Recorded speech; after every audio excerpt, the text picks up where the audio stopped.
Welcome to another episode of Speaking with the Senator. Today we're looking hindsight now, and now that session's over and crossover's over and committee of conferences are over, I just wanted to take a little look back, and I invited a guest, Representative Jim Kofalt, and he's within my district as well, but we just kind of want to reflect on the process of what we went through and some of the bills that may still be lingering in our minds and have free rent.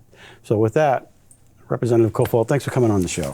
Thanks for having me. Yeah, so it's an interesting day. What time did you guys get done yesterday? It wasn't that bad. We were actually done earlier than we usually are. Mm-hmm. So it was 4:30 or so, and there were some unanimous consent speeches afterwards. Oh my Being gosh. the last day of the 2-year session, there's a lot of folks who want to say their goodbyes, but our business was done pretty early, actually. So you have a couple of retirements announcements in the House as well. I think Representative Shurtleff is no longer coming. Yes, yeah. Steve Shurtleff is former Speaker. Former Speaker, former Minority Leader, former Majority Leader. I think he's played a number of roles, and somebody who's widely respected on both sides of the aisle. Yeah. Speaker Sherm Packard actually handed the gavel over to him to have him handle a few bills yesterday, and it was sort of a gesture of respect and appreciation. Nice. And so he got a standing ovation. Actually, Representative Marjorie Smith gave a speech at the end to just commemorate his time. His service, he's always smiling in the halls and very, very respectful. Yeah. Totally disagree with him on a host of bills, but one thing, I can respect him as a human being. Yep. And we respect his service, and he definitely looked out for his constituents. Yeah. We had a big retirement as well. Senator Lou D'Alessandro. Mm-hmm. I don't know, was it 50 years that he said he was up there? We make fun because he was around before Methuselah was, Secretary of State, just the number of people he would periodically say, he was my student. Right. He was my student. Again, Democrat, but he's had a long service, and we definitely respect him, and we listen to his journey as as he was saying goodbye, and there's a history book right there. So a few retirements. We have Senator Bradley, the Senate President, former Congressman. Learned a lot from him, and he's retiring as well. And Senator Whitley is no longer. I guess she was going to run for Congress, but I think when you look at the scope of the commitment and the family requirements, it can really be taxing, especially if you have young children. I can imagine. So anyway, we had the long goodbyes, and there's one thing that we can say about the staff in New Hampshire. I don't know if you did it, if you applaud everybody that OLS and all the other individuals, but the people behind the scenes that actually make us look good, our assistants, like my assistant Tricia and a host of others, they really put in a lot of time, and it's with meager amounts of support, New Hampshire does an amazing job. We don't get the $100,000 or the $60,000 or any. We get $100. And the staff makes up for a lot. And the $100 is absolutely the way it should be and the way it should stay. That's why we can call ourselves public servants. I've had people, and of course we get a bill every 2 years saying, let's start paying people more. And many of us are dead set against that, because the way it works in New Hampshire is that essentially we're volunteers. And it's a big volunteer commitment, but when you have essentially an all-volunteer legislature, you've got people who are in it because they care and they want to make a difference. Yeah. And I believe that of people on both sides of the aisle, whether I agree with their policies or not, we have different approaches to it, but everybody's there because they care. And you have all walks of life, right? And you have 400 state reps, and everything from professors, judges, former Supreme Court justices, lawyers, teachers, doctors, you name it, janitors, they're all in there. Yep. And it makes a good mix, and people use their gifts from different perspectives. And Senate is the same way, but interesting year this year. Kind of an odd year because of all the bills that came at the end. I thought that was It just seemed very different, and it seems like everything was being bottlenecked at the last minute, at least on the Senate side. And we had a lot of bills that we really did try to fight for. I think there's one I think that you primed it, and I might have co-sponsored it, which had to do with the was it the sports or was it the bathroom bill? It's actually 3 categories. It's what we call intimate spaces: bathrooms and locker rooms, Yep. sports, and prisons.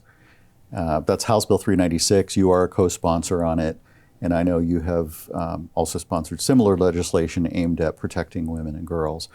And the gist of House Bill 396 is that we should allow school districts, private entities, cities and towns to come up with common sense policies that work for them. So it actually doesn't prescribe any particular It wasn't a huge mandate. approach. It basically says you're not going to get sued for discrimination if the big burly 300-pound man covered with tattoos goes into the little girl's room and you say, no, you can't.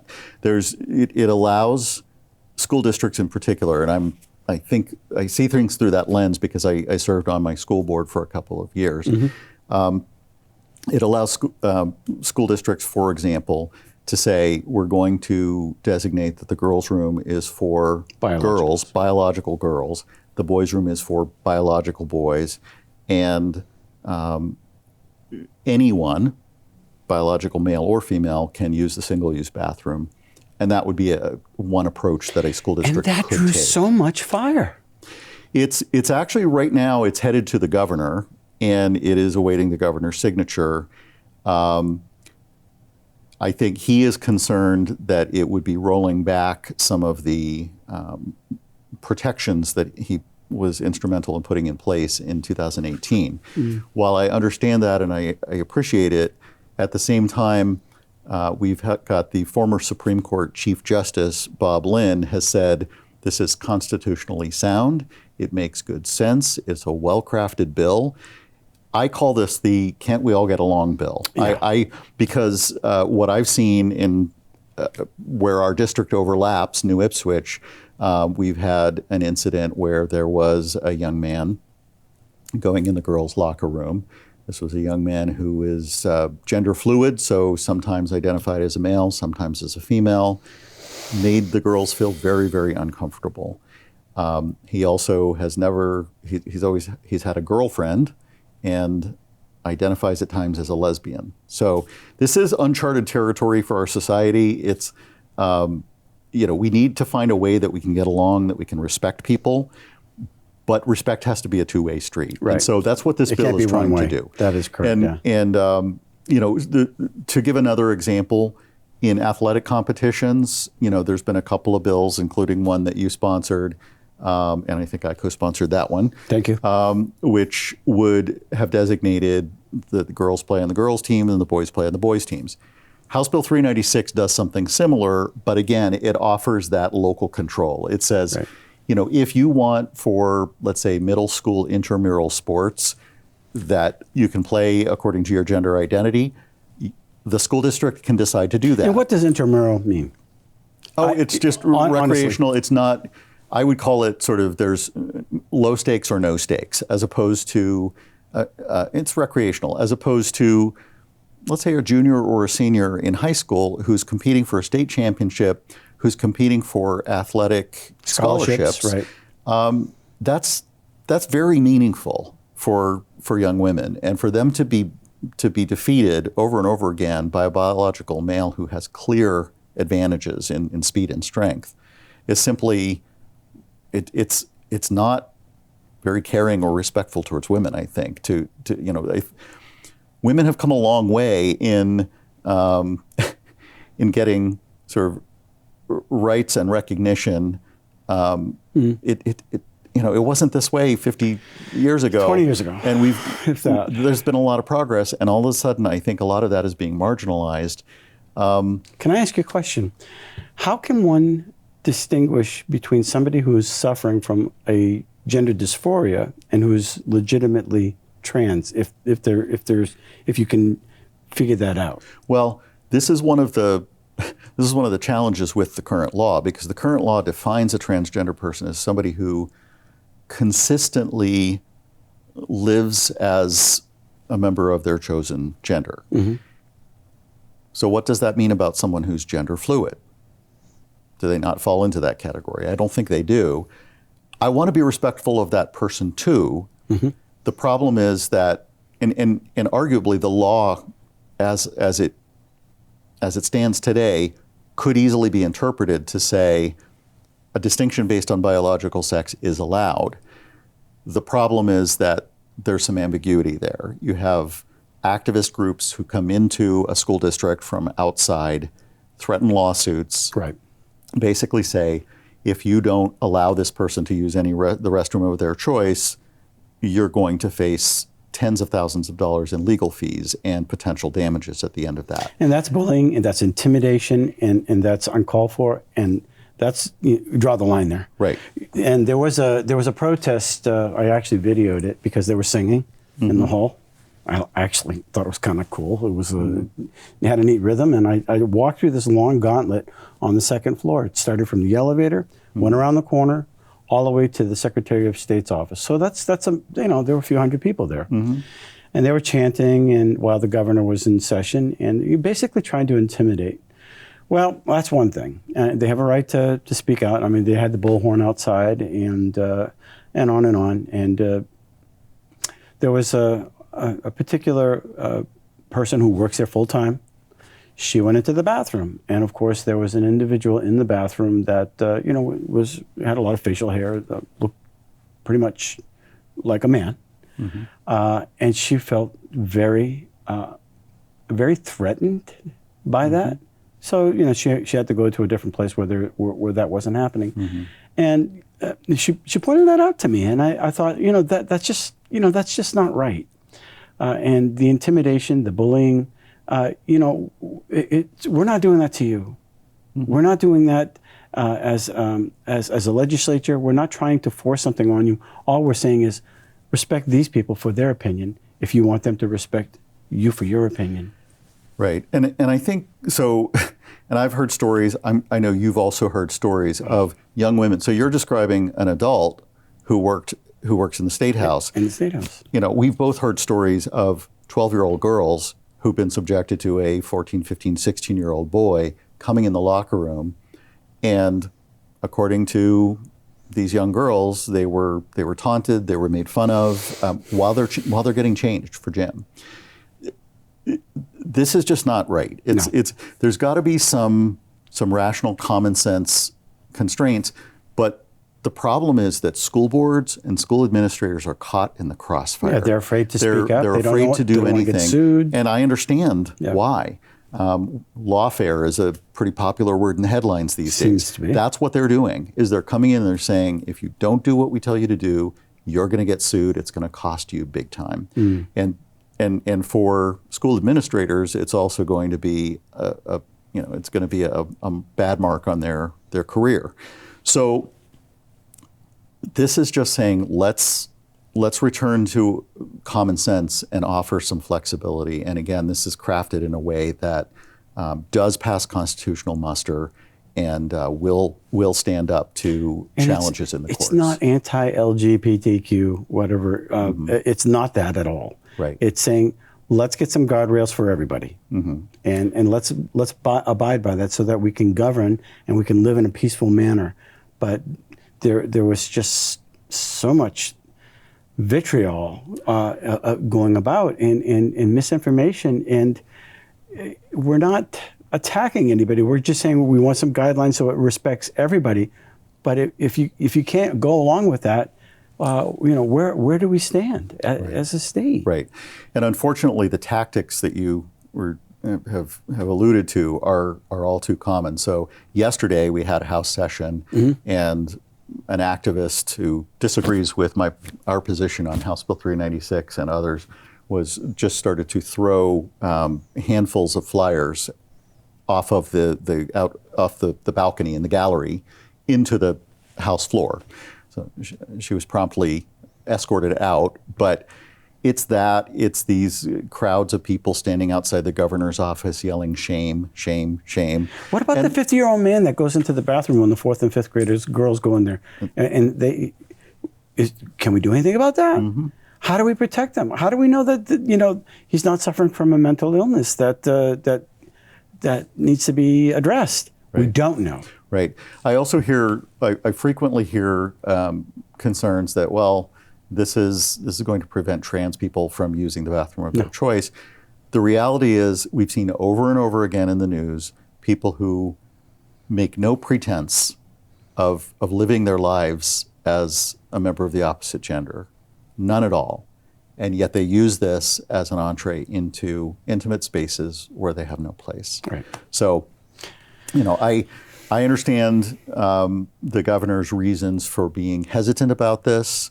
I think he has a lot to think about. He's got to look after everybody's concerns. However, I would say, and we've shared this information with the governor, 74% of New Hampshire residents believe that this bill is a good idea. Interestingly, only 10% believe that bathrooms and locker rooms should be accessible to anybody based on their declared gender identity. 18% for women's sports. So it's actually a larger number of people believe that bathrooms and locker rooms should be distinguished based on biological sex than even women's sports. And that's just one bill. That's one bill. Just one bill. What are some of the other interesting ones that you thought you can reflect on? Well, there was a lot. Where do I start? So I'm on the Health and Human Services and Elderly Affairs Committee, and I know you're vice chair. You're vice chair on the Health and Human Services and on the Senate side. So we have continued to see bills come through that pertain to what I will call medical freedom, that is the right to not be vaccinated. I, for the past 2 sessions, have brought forward a bill that said, let's put the authority to mandate a vaccine in the legislature, not in the agencies. So right now, if the Department of Health and Human Services wanted to require a new vaccine, they could do that through the rulemaking process, which would not require the people's elected representatives to chime in. And we had all kinds of assurances that they had no intentions on the COVID one. Well, we had those assurances, and to their credit, DHHS has of all 50 states, New Hampshire has, I think, the least mandates of any state in terms of what is a required immunization. Yet, I think one of the things that's come out of the COVID experience is that a lot of people have taken a closer look at vaccines in general, and many have decided that based on what they have learned, they either don't want their children to get vaccines or they want them to get those on a different schedule. Right, instead of all at once. Them all at once. Right. And so that's the kind of flexibility that I think people should have. My bill to move it to the legislature wasn't to say that I'm in support of mandates. I would actually not vote for mandates. But I believe that if we're going to do something as serious as saying you're required to have this or that vaccine, that decision ought to be made by the people's elected representatives. Yeah, I totally agree. So that's one that I brought forward, and how did it pan out? That did not work out. No, I did have another one related to vaccines that passed and became law last year, and that had to do with foster. The regulations for foster homes. I believe, were also a co-sponsor on that one. Because through, let's call it a sort of bureaucratic snafu or just details behind how the rules are written for what's required in a foster home, it turned out that although a foster child cannot be required to take the COVID vaccine, it just so happened that the way the rules were written, every other child and adult in the home could be required to have the COVID vaccine and the entire schedule of CDC recommended vaccines. And so we changed that, and the governor signed it. so that it basically said, you're only going to be required to have the same vaccines as any other child in the state. You're not going to be held to a different standard. And now, as time goes on, there are side effects to the COVID vaccine, from what we're hearing. But that's another discussion at another time. But one thing that's really I kind of lost my cool a little bit on the Senate floor, and it had to do with the sanctuary cities. Mm-hmm. And basically, we wanted to make sure that New Hampshire did not have sanctuary cities. Mm-hmm. And the reason for being so is the great example south of us in Massachusetts. I was listening to a radio station the other day, and an individual was going to a particular airport at a particular flight at Logan. And they said, well, Terminal A is closed because we don't have enough staff or something to that effect. So you have to go to Terminal B to get your flight. Mm. So to get to Terminal B, the individual and his wife had to go through a couple of those catwalks, and he knew how to get there.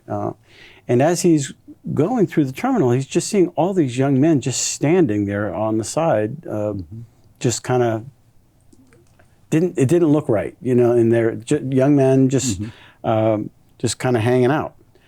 And as he was going forward, he could smell more and more odious odors at Logan. And he couldn't figure it out. And it was just getting worse and worse as he got to his destination. And as he looked at a particular place in the airport, at the terminal, he noticed that there were hundreds of beds a foot apart with people sleeping, because he had an international flight. And the odor that was coming up, it was amazing, and she felt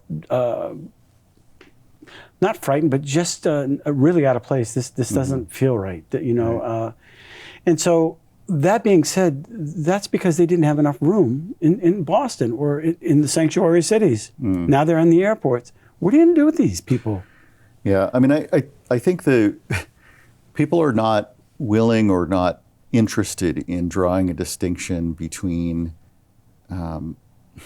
legal? Let's say, between legal and compassionate versus anything goes. Right. And I actually visited the border a little over a year ago down in Arizona, and it was really eye-opening. And one of the quotes that I walked away with that just sticks in my mind is a gentleman who was the border chief for that sector, for the Yuma sector, for a long period of time. He said, we really need to be a country with wide gates and tall fences. And he was referring to the fact that we have thousands and thousands of guest workers who come across the border every day, have no intention of moving into the United States. Actually, they want to go home to Mexico at night. But they are now forced to wait every day for hours and hours to get across the border. I think we all know people who are highly educated, doctors, lawyers, other professionals, entrepreneurs, who have a hard time getting into the United States. And once they're here, they have to jump through hoops to stay here and attend meetings. And we need to be a welcoming country. Which but we are. There's a difference between being a welcoming country and just saying the gates are open, the floodgates are open, anything goes. Right. And I think that's the distinction that we really need to Just draw. since October of last year, 7,000 people illegally crossed our northern border, just in Pittsburgh alone, catch and release, from 70 different nations. 70. Who's coming across? What do we do with that? What are their intentions? And so that's just since October. But before I run out of time, I wanted to bring up a topic. There's a bill that you brought in, and you are running again, right? I am running again, okay. Yes, for Wilton, Temple, and New Ipswich. Excellent. So you brought in a bill, and I like bills like this, but it had to do with autism. And I don't think it made it to the Senate. It did not. So it was to create a pilot program for something called Spelling to Communicate. Yeah. And if people get a chance to go on YouTube and search for a movie called Spellers, it's about an hour and a half long. It is remarkable. and it will absolutely change your view of people with autism, and particularly people with autism who don't have the capacity to speak. Right. And for years, people live in this kind of prison of non-communication, thinking, I'll never be able to express all the complex thoughts that are in my mind. There's a woman who's come up with a methodology to do that. These people are graduating valedictorian. They're writing articles in major publications. They're authoring books. They're doing remarkable things. And Spelling to Communicate is something that is not widely available right now. This bill would have made it more widely available, certainly through our schools with a pilot program. I'm disappointed that it didn't succeed, but I plan to bring it back if I'm reelected. Yeah, I'll co-sponsor that if I get back into. We got the same problem. You did co-sponsor it this time, and I appreciate that. Well, and what's her name? I think I'm going to have her on my show. Well, the woman, actually, the woman who created this is Elizabeth Vossler. She's in Virginia, but there's a practitioner, Beth Fried is one, and my friend Beth DiPasquale, who I believe you met briefly with her daughter, who's doing this. So and it's working. It's transformation. It's changing lives. How do people support your campaign? Well, you can go to jimkofalt.com. That's JIMKOFALT.com. And I just want to urge people to reach out to Governor Sununu's office and encourage him to sign House Bill 396, which is the one we were talking about regarding restrooms, locker rooms, prisons, and sports. Thanks for coming on the show. Thank you so much. All right. And if you like the show, please share it with a friend. Hit that like button, subscribe, all that good stuff, and that helps us with our algorithms. And if you want to support Representative Kofalt, please, by all means, contact him. And I'm running too, so if you'd like to support me, that'd be great as well. Until next week, thanks for watching Speaking with the Senator.